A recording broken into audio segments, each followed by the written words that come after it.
holiday. Best wishes from the Caribbean Broadcasting Corporation.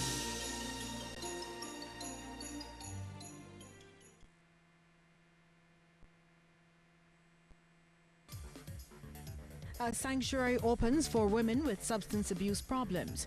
Professionals call for clarity regarding the tax clearance certificates. And in sports, the Aussies retain the Sir Frank Worrell Trophy with another walloping of the Windies. Credible, balanced, committed. This is the CBC Evening News. Very good evening to you. I'm Lisa Broom with the CBC Evening News. Marina House, Barbados' first residential addiction treatment facility for women, is now officially open. And it's all thanks to the Maria Holder Memorial Trust, the Government of Barbados, and the Substance Abuse Foundation. Located in picturesque Newcastle St. John, Marina House has finally opened its doors to the many women across the island and the Caribbean who hope to treat their substance abuse. Minister of Health John Boyce is glad to see the opening, saying the importance of providing treatment interventions for women cannot be overemphasized.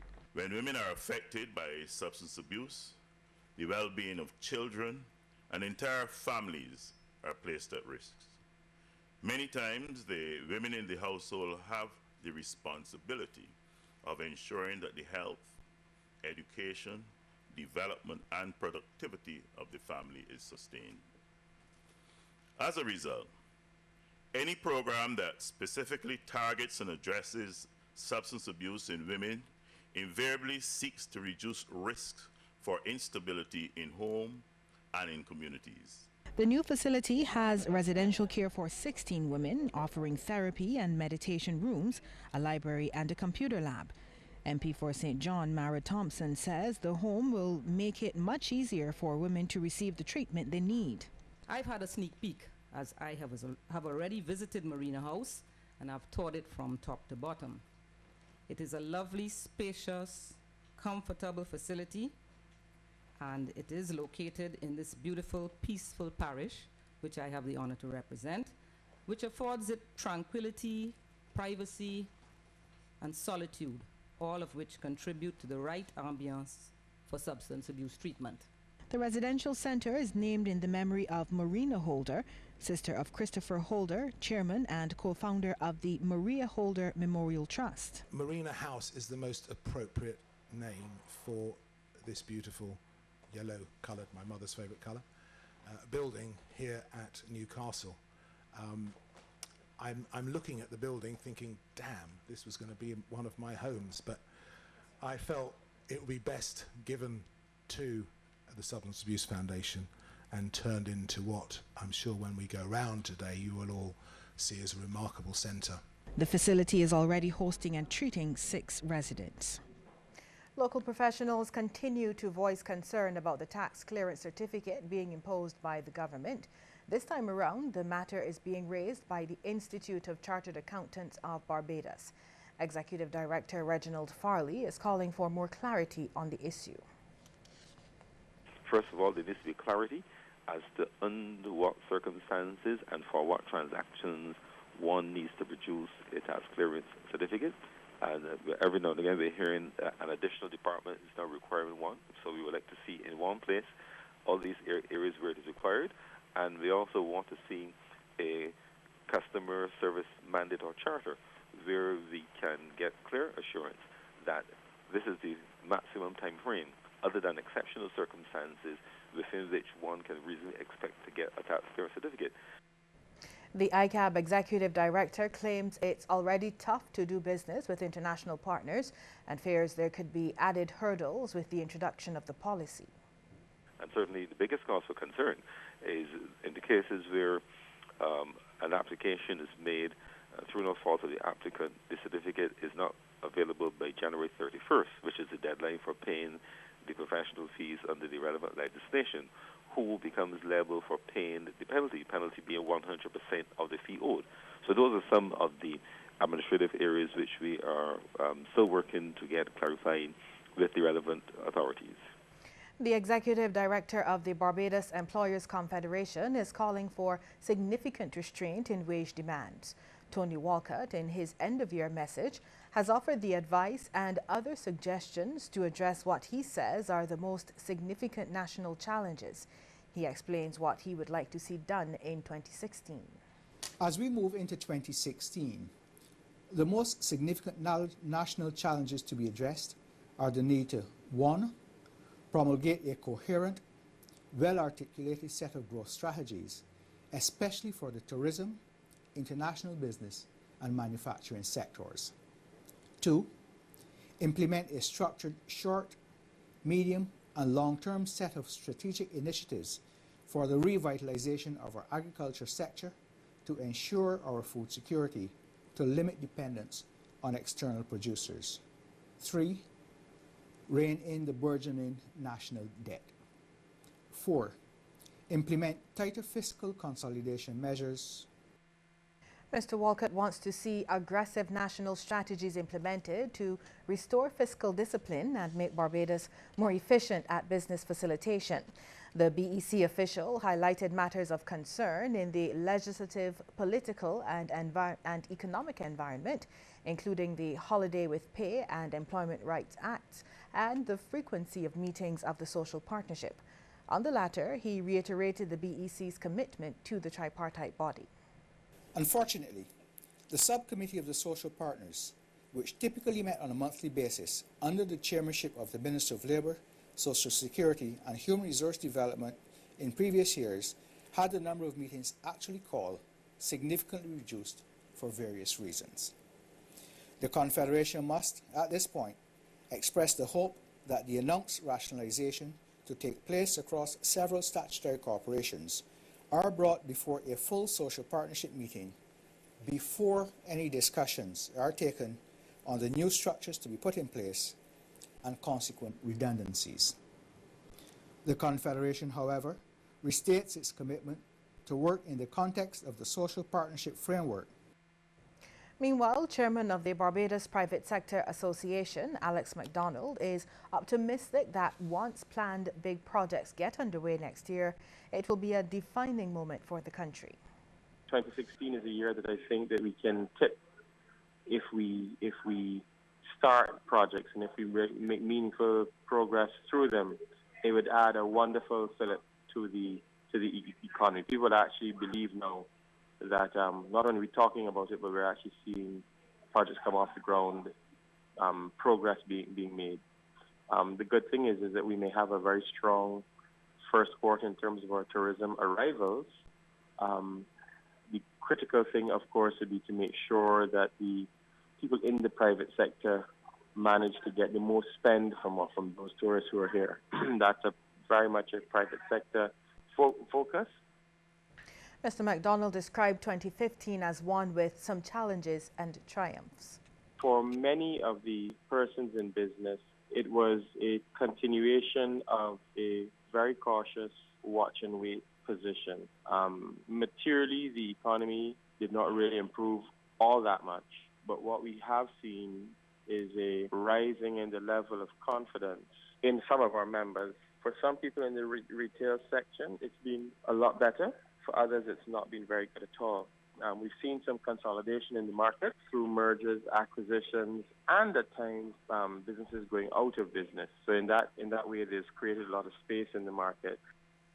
The planned launch of year-long celebrations for the 50th anniversary of independence will result in schools getting a day off just after the new term has started. According to the Government Information Service, primary and secondary school students are expected to return to the classroom on Tuesday, January 5th, 2016, for the start of the second term. Teachers are required to report to school on January 4th for their planning sessions. But the GIS says that as a result of the official launch celebrations on Wednesday, January 6th, all schools will be closed. Classes will resume as normal the following day, Thursday, January 7th. There's more news just ahead, but first we want to hear from you on this question. Do you support the Barbados Employers Confederation's call for significant restraint in wage demands? Text yes or no to short code 8111. We'll have those results for you at the end of the news.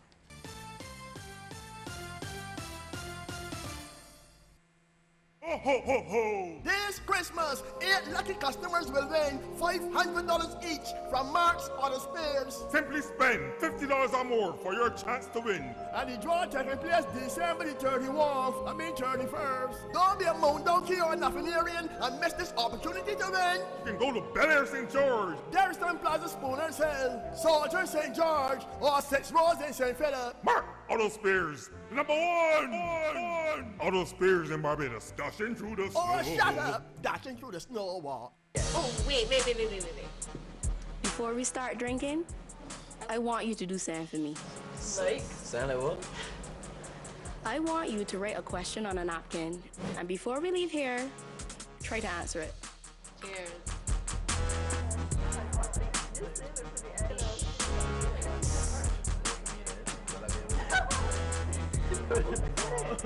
Okay, I want you to write your answer now.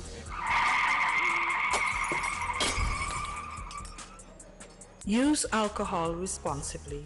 If you can't control a pen, how will you control a vehicle? A message from the Barbados National Road Safety Council. Perhaps the most iconic tree in Barbados. Even after you talk about the coconut tree, the cabbage palm, the mahogany, the casuarina, the most iconic tree in Barbados is, of course, the breadfruit tree. Some Barbadians would believe is a Barbadian original. No, it is not. It is not even a Caribbean original. Trees, the Silent Sentinels, Sunday at 7:30 p.m., repeated on Saturday at 6 p.m. Trees, the Silent Sentinels.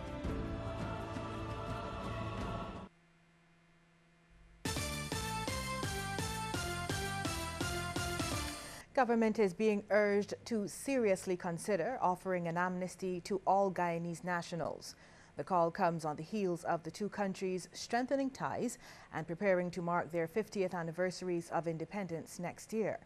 Government advisor on social policy Hamilton Lashley is suggesting it be offered to those awaiting citizenship.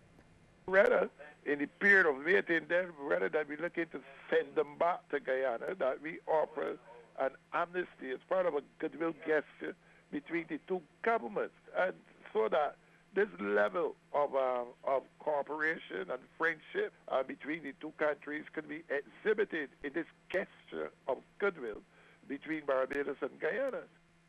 Mr. Lashley says the Pinelands community will be hosting a special celebration on January 1st to commemorate the Golden Jubilee of both countries. What we are planning to do is to have this bilateral community exchange program between Guyana and Barbados. On January 1st, this event would be a special IVSP for Rodney Grant special to really cement these relationships between the communities in Guyana and Barbados. And this will take place in the Pine community on January 1st. There will be a whole set of activities over there. So this is a joint initiative between the community of Guyana here in Barbados and also the Pineless community spearheaded by Mr. Rodney Grant of the Pineless Creative Workshop. A veteran calypsonian believes Barbadian songwriters need to improve on their melodies if they're to make it further in the music industry. Anthony Gabby Carter says although lyrics play a key role in composing a song, melodies are at the heart of all music. If you look at most songs, and I keep telling people, most songs, the melody is the most powerful part of that song. Gabby was speaking during a media conference at Island Inn Hotel. That's where discussions were taking place regarding a song crafting seminar, which comes off at the Garfield Sobers Gymnasium on Saturday. The workshop, which is being held in association with the Barbados Music Awards, is to help songwriters and singers improve on their musical skills. Gabby also believes local artists and musicians should make their presence felt in a special way for Barbados's 50th anniversary independence celebration. There should be a special 50th anniversary album. All of the songs don't have to say Barbados' 50th anniversary, you know, but it can be of only original songs and allow some of the young writers to be featured and young singers in that 50th anniversary album. Now here's a question. Have you decided what your New Year's resolutions will be for 2016?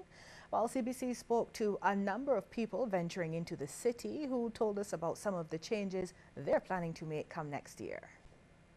For some people, their New Year's resolution is a bit general. I want to make life a little better. I want to work on that. That's about it. Others have more specific goals in mind. To keep fit, to keep healthy, to remain humble, and to be giving to my fellow man. Just to get healthy and fit, really, that's it, yeah. Yeah, that's it. And look forward to my granddaughter, my new baby girl coming. Now, some resolutions point to people's ambitions. Well, I want to work hard, save money, probably to buy some land this year and build my house. To improve, for personal improvement, whether it's doing a course or something like that. For others, the focus is on their spirituality. My New Year's resolution is to serve God and go to church. Meanwhile, CBC News also spoke to store owners who say people are already shopping for Old Year's and New Year's. Black, gold and red seem to be the colors of choice. The retailers say sales have been thriving ever since the Christmas season. Sales are going pretty good. For New Year's, everyone's, I guess, is a long holiday, so everyone's rushing now to buy for New Year's.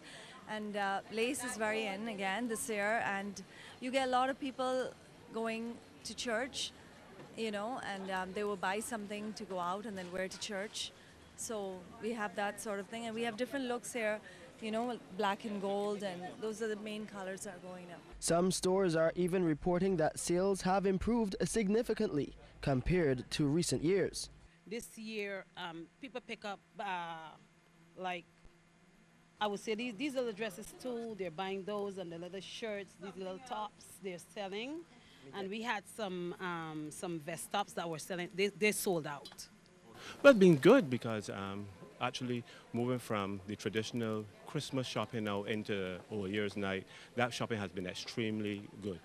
And they're expecting it to pick up and get even better as the week winds down to New Year's Day. Shane Seeley, CBC News.